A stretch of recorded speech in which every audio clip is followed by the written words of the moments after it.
Have you ever looked up at the sky and wondered if everyone sees the same blue as you do? Or what a piece of music would sound like through someone else's ears?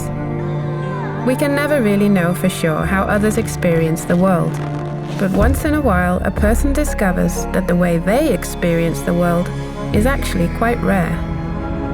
This is the case for people who have synesthesia, a neurological phenomenon.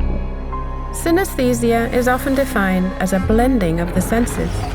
Instead of just hearing music, some people with synesthesia might also see colors, shapes, and movement. For others, numbers might have a certain color, letters a personality, words a taste. Interestingly, even abstract, non-sensory concepts can cause synesthetic experiences, like time having a position in space.